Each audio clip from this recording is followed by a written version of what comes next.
Hi, welcome to this second part of our series on limits. Again, we are focusing on limits at infinity. In this first part, we have y equals 1 over x.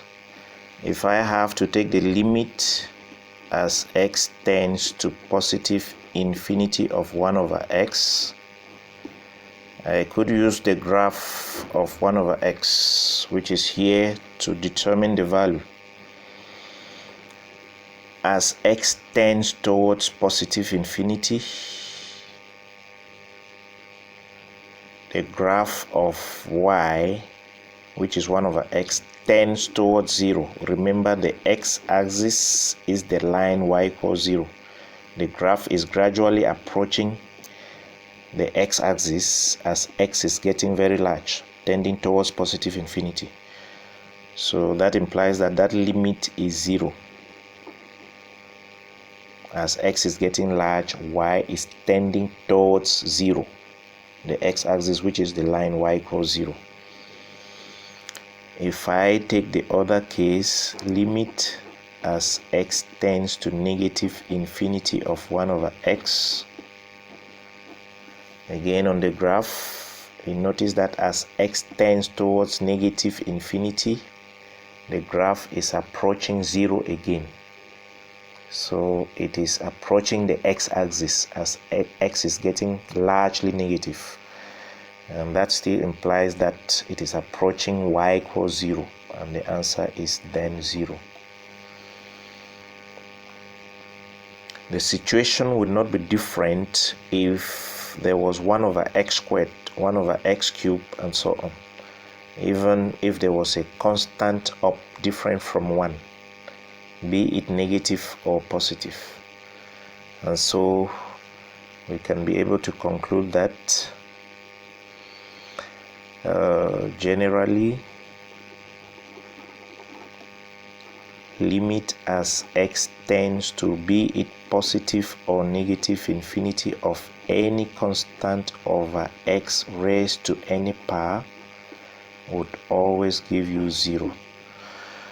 This result is important for you to evaluate certain types of limits, especially those of rational functions that have polynomials.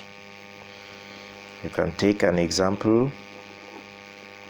Limit as x tends to positive infinity of 3x squared plus 4x minus 5 all over 4 minus 2x minus 5x squared.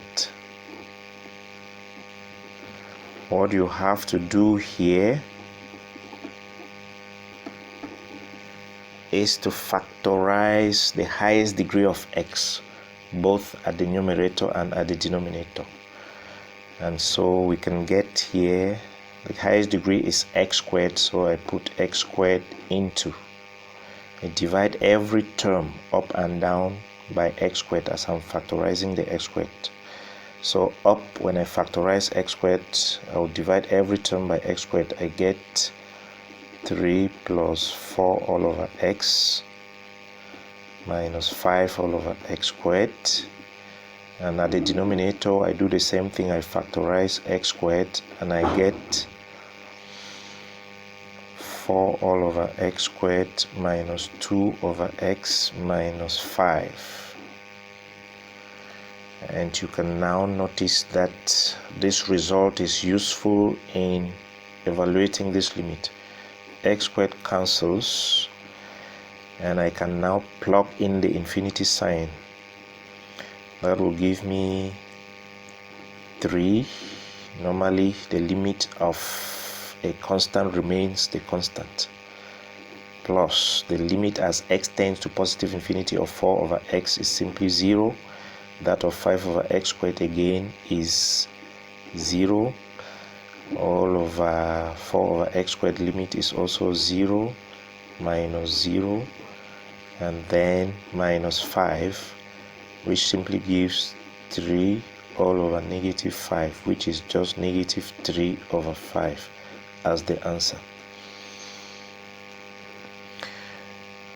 As a shortcut, generally when you see this, to rapidly get the result, you divide the term with the highest degree up by the term with the highest degree down, and you could get your answer very fast. So we could do that in a situation like limit as x tends to negative infinity, for example, of x squared plus 5x minus 6 all over 5x cubed plus 4x minus 1. And this simply would be the limit as x tends to negative infinity of, if we are actually to treat it as it is supposed to be, I would again factorize the highest degree down and also up, and I'll end up having the highest degree up is x squared, so I get that into 1 plus 5 over x minus 6 over x squared, and down I have x cubed into 5 plus 4 over x squared minus 1 over x cubed, and overall I get limit as x tends to negative infinity. Simplifying outside, I would simply get 1 over x into up, I get 1 plus 0 minus 0 over 5 plus 0 minus 0, and overall I get limit as x tends to negative infinity of 1 all over x into 1 all over 5, and normally the limit as x tends to negative infinity of 1 over x is 0, so I'll get 1 all over 5 into 0, which is 0. So generally I take this case first before I conclude. X tends to positive infinity of x to the 5th plus 2x minus 5 all over x to the 4th plus 4x plus 2.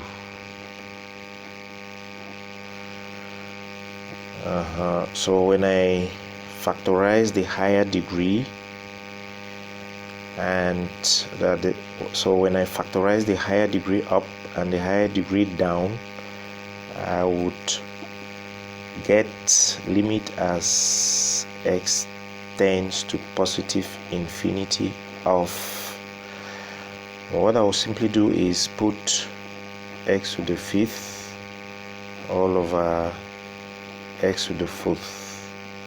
That is what will be outside. Whatever is inside there would not influence the limit. It is these higher degrees that determine what my limit looks like, and so I can ignore whatever is inside because it will give me a finite value, but then the real value of the limit comes from the portion that is outside. So if I had divided up by x to the 5th, I would have gotten 1 and then something over x, which is 0, something over x again, which is 0, all over 1 again for factorizing x to the 4th there, plus something over x to any power, whatever the power would have been there, which is 0, plus 2 over x to the 4th, which would still have been 0. Then you notice that it will give 1 there in that bracket, which is not of any importance as far as the limit that we are doing here is concerned. It's positive, but if we were negative, it could influence what is outside. So it's important to know. Again, it is just the higher degrees that determine what is happening. So So you divide the higher degree up by the highest degree down, you would get limit as x tends to positive infinity of simply x. That is what you would have to deal with, and we already saw in the first part that if you plug in positive infinity directly, you get your positive infinity as the result. So as a general conclusion, whenever you have a rational function with polynomials at the numerator and at the denominator, just ignore the other lower terms and take only the higher degrees up and down, and then simplify them. Take with their coefficients, because they could determine what is happening in the final result.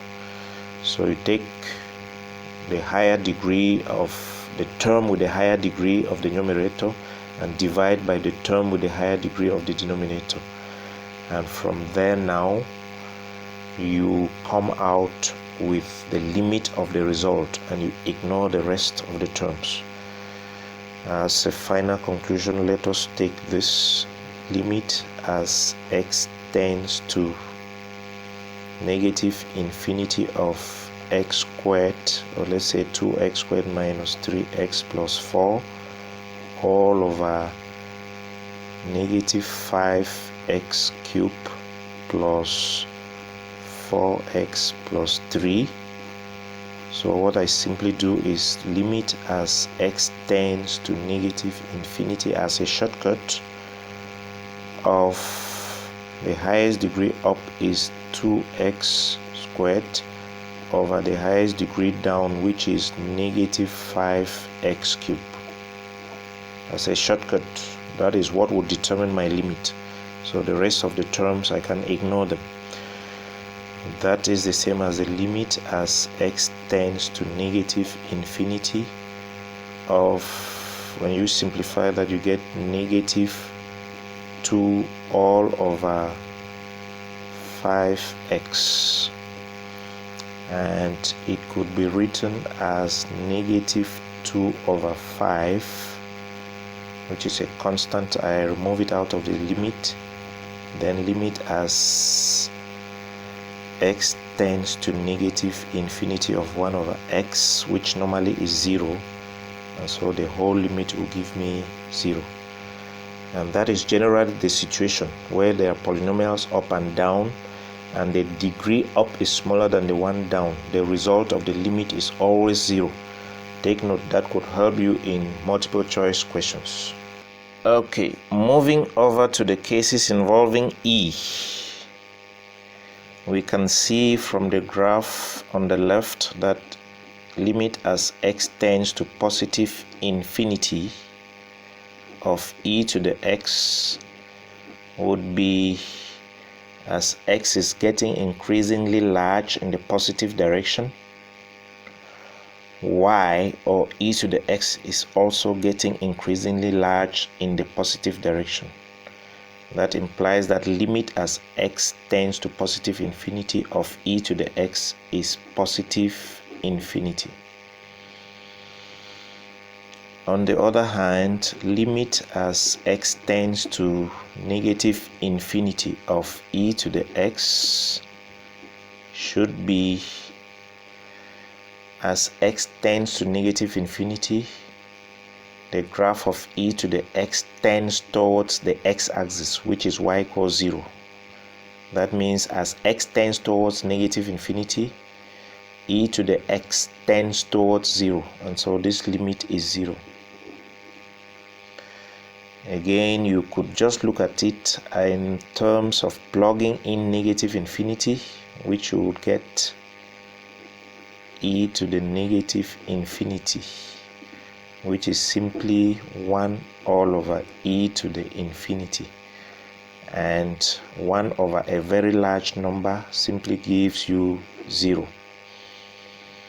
Here too, if you considered that it was like plugging in e to the positive infinity,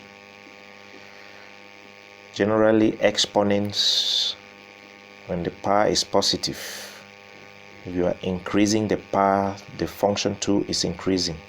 E to the x is an increasing function, so when the power is increasing, the value of the function 2 is increasing, and that still gives you positive infinity. In this other case, limit as x tends to positive infinity of e to the negative x. We can see from the graph that as x is getting large in the positive sense, the graph of e to the negative x is approaching 0. It's approaching the x-axis, which is y equals 0. And so limit as x tends to positive infinity of e to the negative x is 0, which is again like just plugging in e, or just plugging in positive infinity in the function, which will give negative positive infinity, which is simply e to the negative infinity, which is 1 over infinity, and 1 over a very large number again gives you 0. Then limit as x tends to negative infinity of e to the negative x should be, as x tends towards negative infinity, the graph is increasing infinitely, and that implies that that limit is infinity. So this gives us positive infinity. Again, if you were to do simple plugging in, you would have e to the negative of negative infinity, which is e to the positive infinity, and that is positive infinity. It gets very large. Okay, so again, these results can be used to evaluate limits as x tends to positive or negative infinity of functions, especially rational functions that have e. You could start with as x tends to maybe positive infinity of e to the x plus 1, and that would just be e to the positive infinity. If I plug in plus 1, e to the positive infinity is positive infinity. It still gets very large. Plus 1, adding 1 to a very large number still gives a large number, so positive infinity. If I instead had limit as x tends to negative infinity of e to the x plus 1 still, I would get plugging in negative infinity for x, I will get negative infinity at the power plus 1, and e to the negative infinity is 1 over e to the infinity, 1 over a very large number, which is 0 plus 1, and that limit will give 1, a finite value. These cases are directly plugged in, but generally when you would get limit as x tends to positive infinity, for example, of functions that are rational and involving e, you would have to be careful. We could have e to the 2x minus 1 all over e to the 2x plus 1.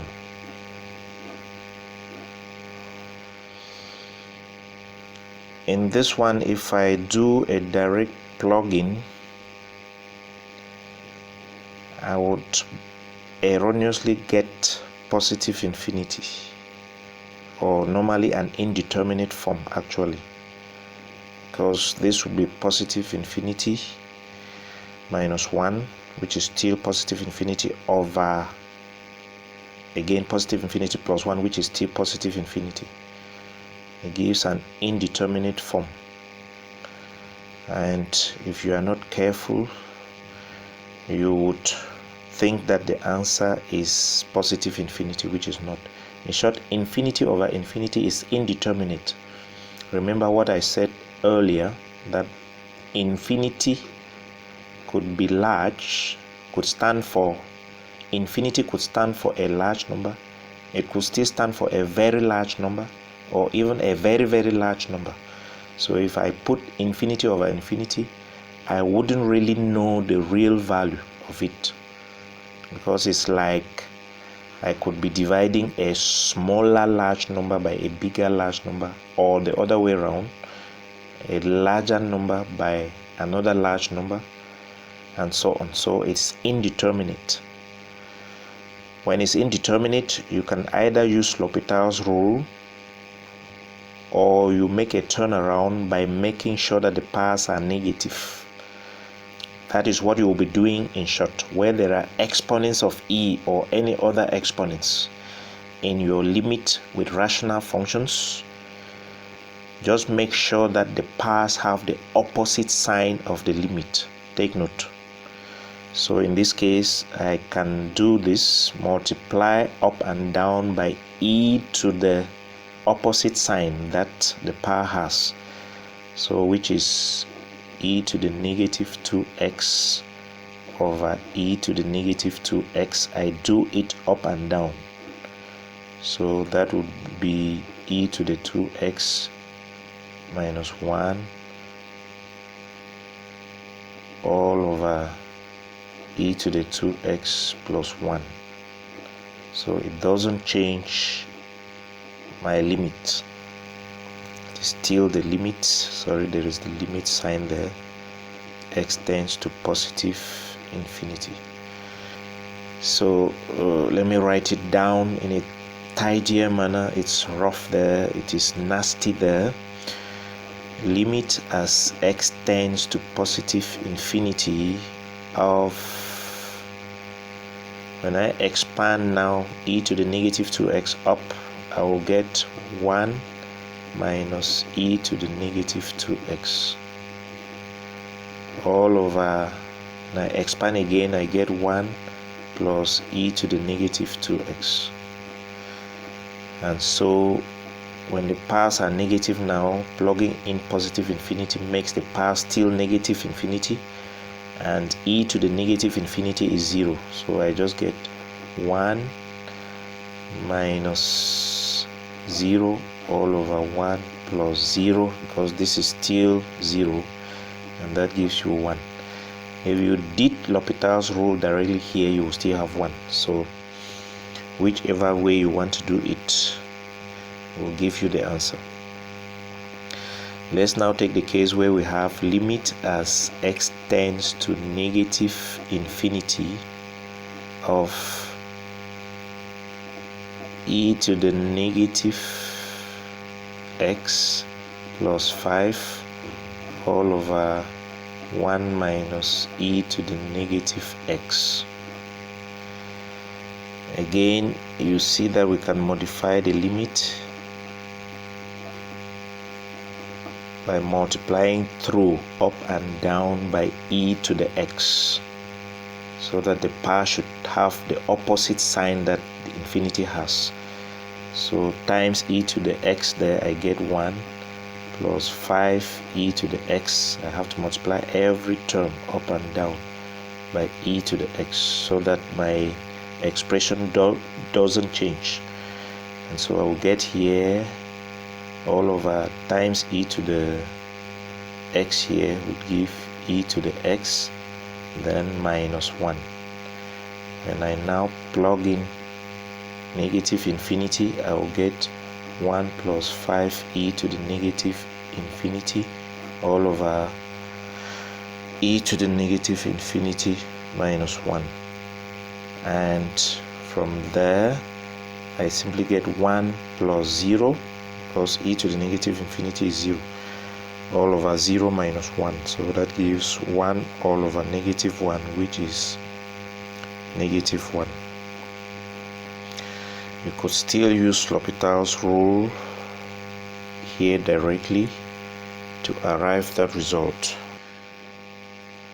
Okay, in the case of y equal in x, you can see that the graph doesn't exist for negative x values, so that graph only exists for x strictly greater than 0, and so I can't be talking of limit as x tends to negative infinity in this case. I can only say limit as x tends to positive infinity of lim x. If I look again at the graph, I see that when x tends towards positive infinity, lim x tends towards positive infinity too. So the limit as x tends to positive infinity of lim x is simply it's just like plugging in, because you will be seeing this too when you are dealing with limits with generally lim f of x, and you would have to deal with lim of positive infinity at some point, which would always be positive infinity. So take note of this result. Lim of positive infinity is positive infinity. The log function is an increasing function. So as x increases, so does the log function increase. And so when x increases in the positive direction, the log function too gets very large in that positive direction. This result is important for evaluating, again, as I said, limits that involve log functions. There is another situation we can look at. Limit as x tends to 0 from above of lim x.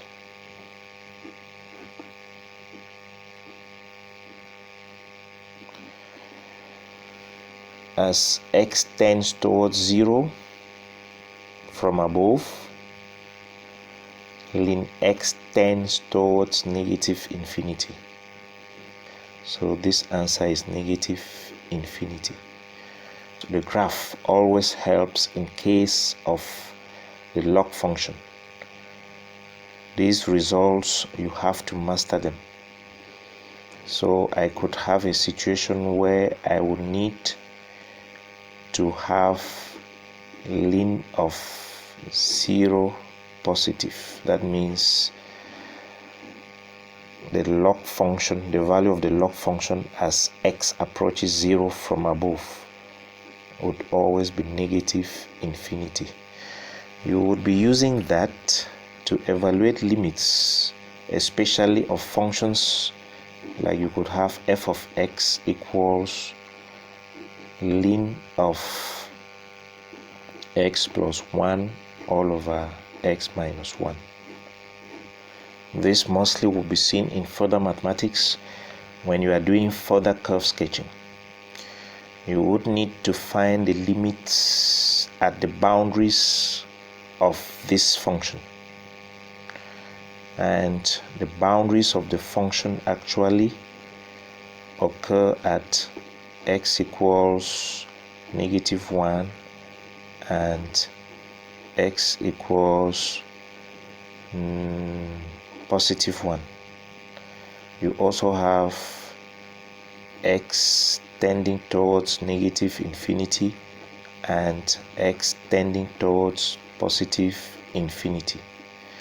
So if I had to get the limits at the boundaries of this function, I start with the limit as x tends to negative, in short, positive or negative infinity.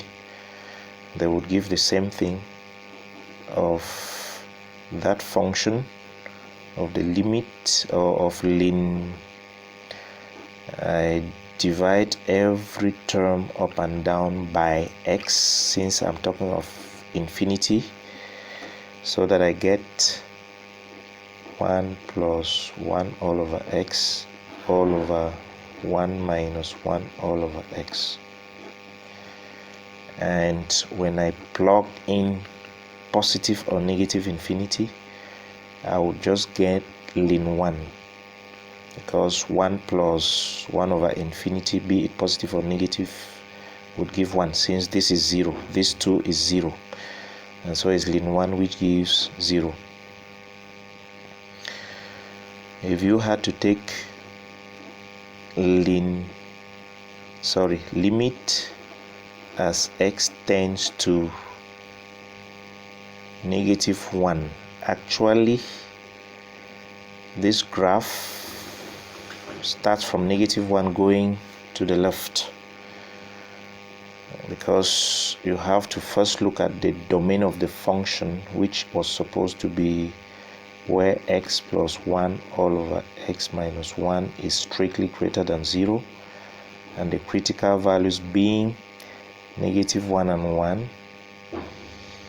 0 is here. If you substitute it in the function there, you get a negative value, and beyond is positive, beyond again is positive. So the graph is positive for values of x strictly less than -1, and the values of x strictly greater than -1. So we'll be talking of the limit as x tends to -1 from below. The graph doesn't exist between -1 and 1, so we can't talk of from above, because there is no value of x in this other region between -1 and 1 where this function is defined. And so that would just be of ln x plus 1 all over x minus 1, which gives you, I will just plug in -1 in that function and see what comes out. If I plug in -1, I will get ln of -1 plus 1 all over -1 minus 1, and that gives ln of 0 over -2, which is ln of 0, and this 0 I have to specify that it is positive. So I'm looking at what happens to the log function when x is approaching 0 from above, and we already set up from the graph it gives us -infinity. When I consider the other boundary, limit as x tends to +1, limit as x tends to 1, the other boundary was 1, and the boundary again is above 1, not beginning with 1, so it's above 1. So we'll talk of from above, not from below, because it doesn't exist between -1 and 1, so I can't be talking of from below, strictly from above, of ln x plus 1 all over x minus 1, and that would be again as just plugging in 1 in the function and getting what comes out. That will be ln of 1 plus 1 all over 1 minus 1, which gives ln of 2 all over 0, which is simply ln of +infinity. And ln of +infinity again, as we had from the graph, is +infinity. So these limits at boundaries are very important for you, especially to determine the asymptotes. Generally, when limit as x tends to negative or positive infinity of a function gives a finite value, like we had in this case, the finite value was 0 for this function, that value becomes the horizontal asymptote. So take note, we have it even here. You can see that as x tends to +infinity, e to the x tends to 0, and actually y equals 0 is a horizontal asymptote on that curve. Important to know, because you will be using that in curve sketching. So in the case of this one, we have again that as x tends to negative or positive infinity, y tends to 0, and so y equals 0 is a horizontal asymptote. If we had to look at this other case, when you also see that the limit as x tends to a value of x, this line here is x equals 0, the y-axis on the curve of lim x. If you find the limit as x tends to a value of x, be it from above or from below or both, and the answer is infinity, be it negative infinity or positive infinity, know that that value of x is a vertical asymptote. So like here now, the limit as x tends to -1 from below of ln x plus 1 over x minus 1 gave us negative infinity. It implies that -1 is a vertical asymptote. When you come again here, limit as x tends to positive, or as x tends to 1 from above of this function, the answer is positive infinity, and that implies that x equals 1 is another vertical asymptote on this curve. So summarily, the limit as x tends to plus or minus infinity of a function, if it gives a finite value, a value different from positive or negative infinity, that value is the horizontal asymptote. And when it tends to an x value from above or from below, and the value of the limit is either positive or negative infinity, it would be a vertical asymptote. So it is important to know, because you will be applying it on the curve sketching when you are asked to find the asymptotes, usually the horizontal and the vertical asymptotes.